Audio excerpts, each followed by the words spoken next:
எல்லாருக்கும் அஸ்ஸலாமு அலைக்கும். Welcome to my channel. இன்றைக்கி என்ன நம்ம பார்க்க போகிறோன்னு சொல்லி பார்த்தீங்கன்னா, எத்தனையோ பொருள் நம்ம வீட்டில் உடஞ்சிருக்கும்.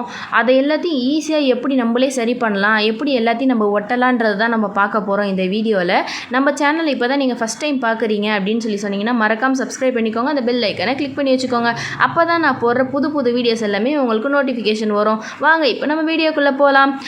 எங்கள் வீட்டில் அந்த குண்டா ரொம்ப நாளாக உடஞ்சிருந்துச்சி. அதுக்கப்புறம் இந்த பீரோவுக்கு கைப்பிடியே கிடையாது. இதையும் நம்ம சரி பண்ண போகிறோம். அதுக்கப்புறம் எங்கள் வீட்டு முறம் உடஞ்சிருச்சு. பிளாஸ்டிக்கு ஃபுல்லாக கைப்பிடி தனியாகவே வந்துருச்சு. அதுவும் இந்த பீலர் அப்படியே அதுலேருந்து ஃபுல்லாக பிடுங்கிட்டு வந்துருச்சு. அதையும் நம்ம சரி பண்ண போகிறோம். அதுக்கப்புறம் இந்த சல்லடை அது அந்த ஓட்டையிலேருந்து வெளியவே வந்துருச்சு. இது எல்லாத்தையுமே நம்ம எப்படி சரி பண்ணலான்னு சொல்லி பார்க்கலாம். அதுக்கு வெறும் 40 ரூபாய்க்கு இந்த எம்சில் இருந்துச்சுன்னா போதும். இதை கடையில் ஹார்ட்வேர்ஸ் கடையில் எல்லாத்துலேயுமே இருக்கும். இதை வாங்கிக்கோங்க. இதை வாங்கி இதில் 2 பேக்கெட் கொடுத்துருப்பாங்க. ஒன்று ரெண்டுமே கிளே மாதிரி தான் இருக்கும். அதை நம்ம தனித்தனியாக எடுத்துக்கணும். ஒன்றா நான் ஓப்பன் பண்ணி காட்டுறேன் பாருங்கள். அதுக்கு நம்ம ஃபஸ்ட்டு என்ன எடுத்துக்கணுன்னா, வேஸ்ட் அண்ட் த்ரோ ஒரு கப்பு இல்லைனா பிளாஸ்டிக் எதனா இருக்கும் பார்த்திங்களா, அதை எடுத்துக்கோங்க. ஏன்னா நம்ம சும்மா அதில் வச்சு பிசைய தான் போகிறோம். அதை யூஸ் பண்ணுற மாதிரி எந்த பொருளையும் எடுக்கக்கூடாது. பாருங்கள், ஃபஸ்ட்டு ஒரு பேக்கெட் நான் ஓப்பன் பண்ணுறேன். இப்படி ஒரு கிளே மாதிரி இருக்கும். இதையும் நான் எடுத்து வச்சுக்கிறேன். அதுக்கப்புறம் இன்னொரு கிளே காட்டுறேன் பாருங்கள். அது பிளாக் கலரில் இருக்கும். அதையும் ஓப்பன் பண்ணி எடுத்து அது கூட சேர்த்துடலாம். இது நம்ம செய்யும் போது அந்த பேக்கெட்டை நம்ம பிரிச்சிட்டோம் அப்படின்னு சொல்லி சொன்னிங்கன்னா டக்குன்னு நம்ம வேலைகளை செய்ய ஆரம்பிச்சிடணும். இதை நம்ம செய்கிறதுக்கு முன்னாடியே, இதை ஓப்பன் பண்ணுறதுக்கு முன்னாடியே என்னென்னலாம் நம்ம ஒட்ட போகிறோமோ அது எல்லாத்தையும் நம்ம எடுத்து வச்சுக்கணும். இப்போ இதுலேருந்து நான் எடுத்துக்கிறேன் பாருங்கள். எடுத்த உடனே இப்போ இது ரெண்டுத்தையும் சேர்த்து நம்ம என்ன செய்ய போகிறோம்னா, நல்லா பிசையணும். எந்த அளவுக்குனா, இந்த கலர் இந்த அந்த பிளாக்கும் இந்த கலரும் ரெண்டுமே ஃபுல்லாகவே மிக்ஸ் ஆயிடணும். அந்த அளவுக்கு நம்ம நல்லா போட்டு பிசைஞ்சிக்கணும். நான் கொஞ்சம் பிசையும் போதே என்ன ஆயிடுச்சுன்னா, அது நம்ம பிசைய என்ன ஆகும், கொஞ்சம் ஹீட் ஆகி கொஞ்சம் இலக ஆரம்பிக்கும். அது என்ன ஆயிடுச்சு, அதில் போய் ஒட்ட ஆரம்பிச்சிச்சு. அதனால் நான் அதில் வச்சு பிசைஞ்சால் வேலைக்கு ஆகாது அப்படின்றதுனால நான் கையிலேயே எடுத்து பிசைய ஆரம்பிச்சிட்டேன். நீங்கள் கையில் க்ளவுஸ் இருந்துச்சுன்னா க்ளவுஸ் போட்டுக்கோங்க, சேஃப்டியாக இருக்கும். நான் கையை நல்லா வாஷ் பண்ணிடுவேன். அதனால் சரின்னு சொல்லிவிட்டு நான் கையிலேயே பிசைய ஆரம்பிச்சிட்டேன். நல்லா நம்ம பிசைய கைக்கு சூடு தெரியும், லைட்டாக சூடு தெரியும். அந்த அளவுக்கு நல்லா இலகி வரும். இந்த மாதிரி வரும். இந்த மாதிரி கலரில் வந்ததுக்கப்புறம் நம்ம என்ன செய்யணும்னா, டக்குன்னு ஒட்டக்கூடிய பொருள் எல்லாத்தையும் பக்கத்தில் எடுத்து வச்சு ஒட்ட ஆரம்பிச்சிடணும். அதே மாதிரி நம்ம ஒட்டும் போது என்ன செய்யணும் அப்படின்னு சொல்லி பார்த்தீங்கன்னா, மறுபடியும் அதை நம்ம எடுக்க மாட்டோம், அதை ஓப்பன் பண்ண மாட்டோம் அப்படின்ற ஒரு பொருளுங்களை மட்டும்தான் நம்ம ஒட்டணுமே தவிர, நீங்கள் மறுபடியும் ரீயூஸ் பண்ணுற பொருளுங்களை ஒட்டக்கூடாது. அதேமாதிரி முக்கியமாக சாப்பிட்ற திங்ஸ், அதாவது தட்டாக இருக்கட்டும், டம்ளராக இருக்கட்டும், மற்றபடி எதாக இருக்கட்டும், நம்ம வயிற்றுக்குள்ளே போகிறதுன்னு இருக்குல்ல, அந்த மாதிரி திங்ஸில் எதுலேயுமே இது யூஸ் பண்ணாதீங்க. என்னதான் இருந்தாலும் இது கெமிக்கலில், அதனால் அதை யூஸ் பண்ணாதீங்க. சும்மா வெளி பொருள், ஒரு அர்ஜென்ட்டுக்கு ஒரு முறம் உடஞ்சிருச்சு, இந்த மாதிரி பீலர் அடிக்கடி பிடுங்கிட்டு வருது, அந்த மாதிரி இருக்கிற திங்ஸுக்கெலாம் மட்டும் யூஸ் பண்ணிக்கோங்க. வேஸ்ட் அண்ட் த்ரோவுக்கு மட்டும் யூஸ் பண்ணிக்கோங்க. அதாவது கூட மூடி உடஞ்சிருச்சு, அதுக்கப்புறம் அந்த நம்ம தண்ணி பிடிக்கிற டப்புலாம் உடஞ்சிருக்கோம்ல, அதுக்கு இந்த மாதிரி பொருளுக்கு மட்டும் யூஸ் பண்ணிக்கோங்க. இதை அந்த பீலர் பார்த்திங்களா, நான் உள்ளே அந்த ஓட்டையில் ஃபுல்லாத்தையும் அந்த எம்சியில் அப்ளை பண்ணிவிட்டு நல்லா உள்ளே வச்சு ஃபுல்லாகவே மேலே பூசி விட்டுட்டேன் பாருங்கள். அந்த அளவுக்கு பூசி எடுத்து வச்சுக்கோங்க. உடனே காஞ்சிராது, கொஞ்சம் நேரம் எடுக்கும். கரெக்டாக ஒரு 10 நிமிஷம் இல்லைனா 1/4 மணி நேரம் எடுக்கும். 1/4 மணி நேரத்தில் நல்லா கல் மாதிரி இது கட்டி ஆயிரும். அது கட்டியுமே நம்ம டக்குன்னு ஒட்டி வச்சிடணும். எந்த ஷேப்புக்கு நமக்கு வேணும், எவ்வளோ அளவுக்கு நமக்கு வேணுன்றதை நம்ம இதை செட் பண்ணிக்கணும். அவ்வளோதான் பாருங்கள். இப்போ இதையும் அந்த ஓட்டையிலையும் கொஞ்சம் நான் திணிச்சிட்டேன். ஏன்னா அந்த ஓட்டையில் நிறைய எண்ணெய் பசெல்லாம் இருந்துச்சு. அதையும் நல்லா தொடச்சி எடுத்துட்டு அதுக்கப்புறம் உள்ளே நல்லா ஃபில் பண்ணி இதையும் சேர்த்து நல்லா இது பண்ணிட்டேன். அதை தனியாக ஒரு ஓரமாக வச்சுக்கிட்டேன். இப்போ என்ன செய்கிறேன்னா, நம்ம முறம் உடஞ்சிருக்கு பார்த்திங்களா, எப்படி உடஞ்சிருக்கு பார்த்திங்களா.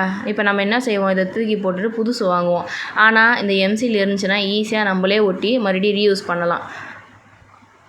இது ஒட்டும் போது அந்த பிளாஸ்டிக் எந்த இடத்துல நமக்கு கைப்பிடி கரெக்டாக வேணும், ஏன்னா அப்படியே ஒட்டினோன்னா அப்படியே செட் ஆயிரும். அதனால் நமக்கு எப்படி வேணும், அந்த டைரெக்ஷன் எந்த பக்கம் வேணுன்றதை திருப்பி வச்சுட்டு கரெக்டாக அதுக்கேற்ற மாதிரி ஒட்டி விட்டுக்கோங்க.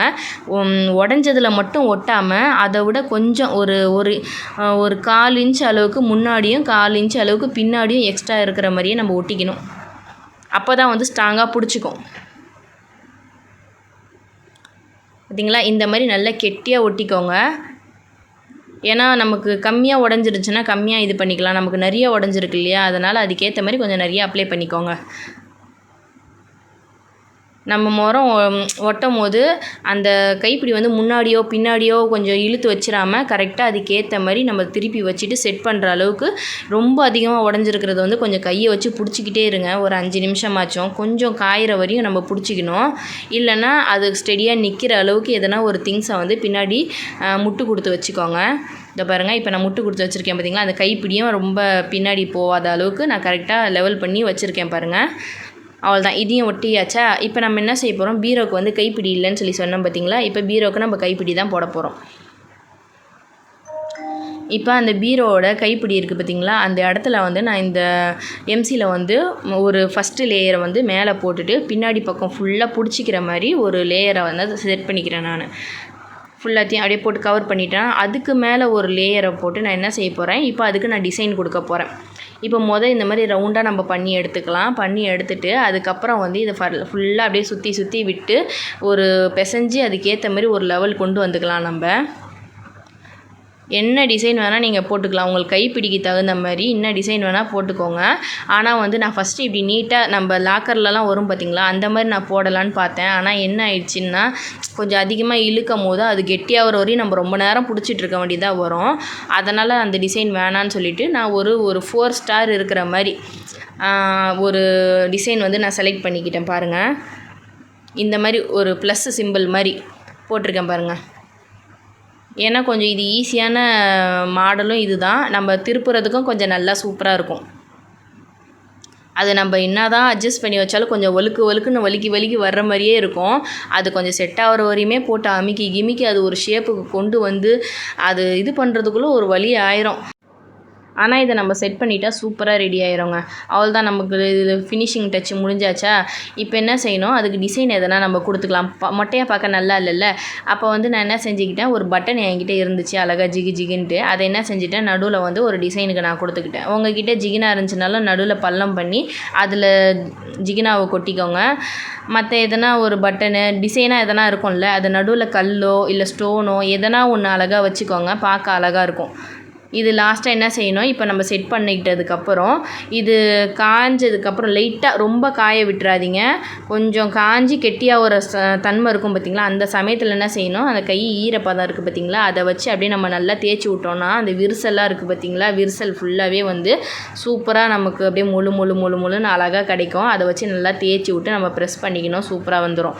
நான் லாஸ்ட்டாக அது பண்ணிவிட்டு காட்டுறேன் பாருங்கள். அது இந்த மாதிரி விரிசலாக இருக்குல்ல, அது எப்படி நான் லாஸ்ட்டில் எப்படி பண்ணியிருக்கேன்னு பாருங்கள். இது என்னோடய இன்னொரு பீரோ, அதுக்கும் லாக்கர் இல்லாமல் இருந்துச்சு. அதே மாதிரி தான் நான் எம்சில் வாங்கி அதில் பிளாக் கலர் பெயிண்ட் அடித்து அதுக்கப்புறம் அதில் வந்து ஜிகினா பேஸ்ட் இருக்கும் பார்த்திங்களா, அதை போட்டு நான் டிசைன் கொடுத்துருக்கேன். எவ்வளோ சூப்பராக இருக்குது பார்த்திங்களா. இதுவும் இன்னும் வரையும் ஸ்ட்ராங்காக தான் இருக்குது. இப்போ நம்ம காஞ்ச எல்லா திங்ஸையுமே நம்ம பார்த்துடலாம். காஞ்சிச்சு கரெக்டாக. இது ஒரு 1 மணி நேரம் நான் ரெஸ்ட்டு விட்டேன். சூப்பராக காஞ்சிச்சு பாருங்கள். நம்ம முறம் வந்து எந்த அளவுக்கு யூஸ் ஆகுதோ அது அந்த அவ்வளோ தூரத்துக்கு நம்ம வச்சிக்கலாம். இப்போ நம்ம உடஞ்சிச்சுன்னா நம்ம இந்நேரம் இதை தூக்கி போட்டிருப்போம்ல, யூஸ் ஆகிருக்காதுல்ல. இப்போதைக்கு நம்ம யூஸ் பண்ணிக்கலாம். இது கொஞ்சம் தற்சமயத்துக்கு வச்சு ஓட்டிக்கலாம். அது அந்த அளவுக்கு கொஞ்சம் நல்லா ஸ்ட்ராங்காகவே இருக்கும், சூப்பராக. அதுக்கப்புறம் வந்து நான் பீலர் செட் பண்ணியிருந்தேன் பார்த்திங்களா, அதுவுமே நல்லா ஸ்ட்ராங்காக பிடிச்சிக்கிச்சு. நான் ஒரு கையில் ஃபோட்டோ எடுத்துகிட்டு வீடியோ எடுத்துகிட்டு ஒரு கையில் நான் பண்ணி காட்டுறதுனால உங்களுக்கு லேசாக நான் பண்ணி காட்டுற மாதிரி இருக்கும். ஆனால் நான் ஸ்ட்ராங்காக தான் பண்ணேன், அதுவுமே வெளியே வரல. அதுக்கப்புறம் இந்த ஜல்லடையும் வெளியே வரல, நல்லா ஸ்ட்ராங்காகவே பிடிச்சிக்கிச்சு. அதுக்கப்புறம் பாத்ரூம் அந்த இது இருந்துச்சுல்ல சில்வர் அண்டா, அதுலேருந்து தண்ணி வந்துட்டு இருந்துச்சு பார்த்திங்களா, அதுலேயுமே நான் என்ன செஞ்சுட்டு நல்லா அந்த இடத்த ஈரத்தை வந்து தொடச்சி விட்டுட்டு அந்த பள்ளத்தில் வந்து அந்த விரிசலில் வந்து ஃபுல்லாகவே அதை அப்ளை பண்ணிக்கிட்டேன். நல்லா காஞ்சிருச்சு. இப்போ நான் காட்டுறேன் பாருங்கள். அதை பாருங்கள், நல்லா காஞ்சதுக்கப்புறம் நான் தண்ணி பிடிச்சி காட்டுறேன். அதுலேருந்து ஒரு சொட்டு கூட லீக்கே ஆகலை. அந்த அளவுக்கு நல்லா சூப்பராக இருந்துச்சு. அதான் நான் சொல்கிறேன்ல, இது எல்லாத்தையுமே நம்ம வந்து வேஸ்ட் அண்ட் த்ரோ, அதாவது வெளி யூஸுக்கு உள்ளதுக்கு வந்து நம்ம யூஸ் பண்ணிக்கலாம். ஒரு எமர்ஜென்சிக்கு நம்ம யூஸ் பண்ணிக்கலாம். அதுவே நம்ம சாப்பிட்ற பொருள் கரண்டி உடஞ்சிருச்சு, அதுக்கப்புறம் வந்து கிளாஸ் உடஞ்சிருக்கு அப்படின்லாம் நம்ம யூஸ் பண்ணோன்னா அது வந்து கெமிக்கல் வந்து எஃபெக்ட் ஆகும். அதுக்கேற்ற மாதிரி பார்த்துக்கோங்க. இப்போ பார்த்தீங்களா, நான் சொன்னேன்ல பீரோ நல்லா காஞ்சதுக்கப்புறம் காட்டுறேன்ட்டு, அது கைப்பிடியை வந்து நான் நல்லா அந்த ஈரப்பசையை வச்சு நல்லா தேய்ச்சி விட்டதுனால எப்படி ஷைனிங்காக இருக்குது பார்த்தீங்களா. இதுவுமே செம்ம ஸ்ட்ராங்காக இருந்துச்சு. இது எப்படி ஒர்க் ஆகுதுன்னு இப்போ நம்ம பார்க்கலாம். இப்போ ஓப்பன் பண்ணி இது பாருங்கள், திருப்புறம் பார்த்தீங்களா, செம்ம ஸ்ட்ராங்காக இருக்குது பாருங்கள், சூப்பராகவும் இருக்குது. அதனால தான் நான் இந்த டிசைன் போட சொன்னேன் உங்களுக்கு. அவ்வளோதாங்க. இதை நம்ம இது எப்படிடா நம்ம தூக்கிட்டு போய் கொடுக்குறது, இல்லைனா அதை எப்படி வாங்கிட்டு வந்து நம்ம போடுறதுன்னு தெரியாமல் இருப்போம். அழகாக 40 ரூபா பேக்கெட் வாங்குறோமா போடுறோமான்னு அழகாக யூஸ் பண்ணிட்டு போக வேண்டியதான். அவ்வளோதாங்க.